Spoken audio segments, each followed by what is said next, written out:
President Cyril Ramaphosa will be meeting with ministers to tackle the rolling blackouts in the country.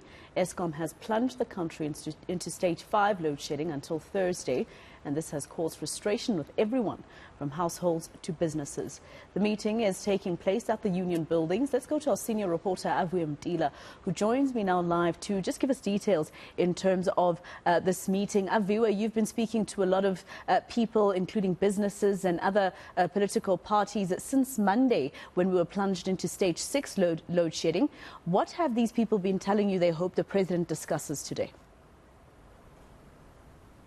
Well, I've been having many of those frank conversations, Maseko, and realistically, they'll tell you that what is the president going to change? In fact, I was speaking to an analyst just earlier on who reminded me that back in 2019, when we first had stage 6 load shedding, the president came back immediately from the UAE to grapple and tackle the scourge of load shedding. It's 3 years later. He's still coming back from Europe now, trying to deal, again, cabinet meeting, but realistically, what's changing on the ground? In fact, I want to rope in Cosatu. I'm at Cosatu House now, where I'm about to speak to the DSG of the Trade Union Federation, just to get an understanding. Domkulu, thank you for joining us at eNCA.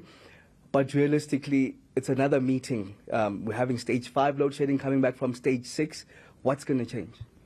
Well, what we as COSATU want is that government must address the challenges that Eskom is facing. You are correct that at some stage the president had to come back to try and find a way to resolve the problem that Eskom is facing, or the energy crisis is facing. Recently, 2 months ago, the president established a cabinet minister of about 5 or 6 ministers to deal with the challenges that he's facing, and is not showing that direction that the problem is going to be solved until such time government put money, but government put the resources to Eskom to address the challenges that they are facing. This stage 6 that we are facing of load shedding as workers is affecting workers, is affecting business, is affecting the community. So at the end, we'll be hearing the private companies talking about not making profit, or they would want to retrench workers. And that's what COSATU is calling for. That this meeting that is sitting now, we want a serious discussion in relation to resolve the challenges that Eskom is facing, or the energy crisis we are facing in this country.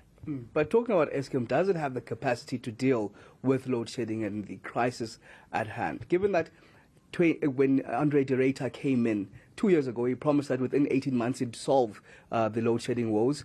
It's more than 2 years now, and we're facing stage 6, stage 5, with no end in sight, basically. Does Eskom and the CEO have the capacity to deal with this? Well, it shows that they does not have a capacity. That is why, as COSATU, at some stage, we supported the trade unions that are organizing Eskom, that the CEO of Eskom must leave, because it shows that there's a lack of capacity of management. There's no management in that area. It is on that basis, COSATU, we think that government must take a drastic action to address that problem. Okay, you're part of the governing African National Congress as the Tripartite Alliance. What have you been told about dealing with load shedding effectively? Given that we had stage 6 back in 2019, we still have the same problem now. What are the plans that have been told in place to you as COSATU? Well, it's all these plans that we've talked about. We spoke about the issue of the social compact in relation to Eskom. We addressed those issues. The problem, as we said, is that there's a lack of capacity of management. There's a lack of government taking drastic action against those challenges, including the issue of corruption.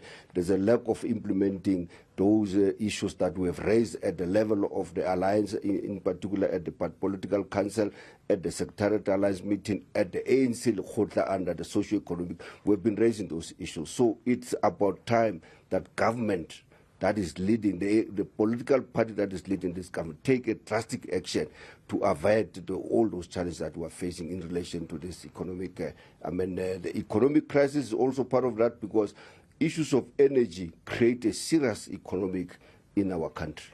Or is it time, essentially, for government, the ANC, and even COSATU as part of the Tripartite Alliance, time to concede that you can't deal with the load shedding woes and maybe find another solution? No.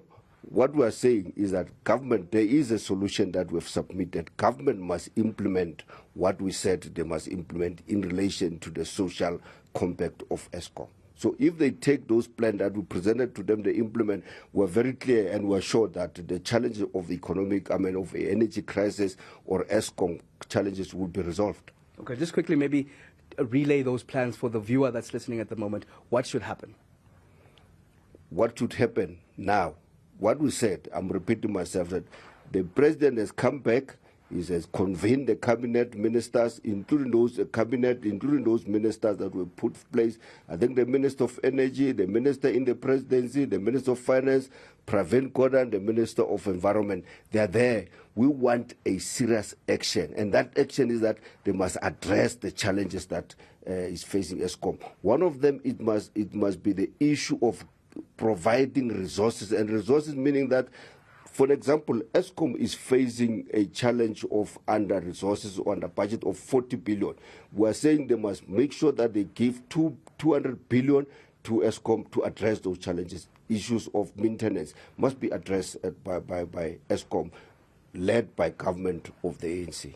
Okay, thank you very much. Issues of maintenance must be addressed by ESCOM, as we do understand, of course, Masego, as we've been speaking to a lot of people in the course of this week, that aging infrastructure is at the core of the load shedding that we're seeing. In fact, the industrial substation would be one perfect example that blew up over the weekend as load shedding subsided and the surge of electricity came back. It blew up, leaving many communities without any electricity for at least 3 days. Now, you see just outside Masego, there are grey skies. That means that it's going to be bitterly cold over the next coming days. We are told that load shedding stage 4 will come into effect on Thursday. That means 7 hours without electricity or any heaters for many South Africans across the country going forward from Thursday.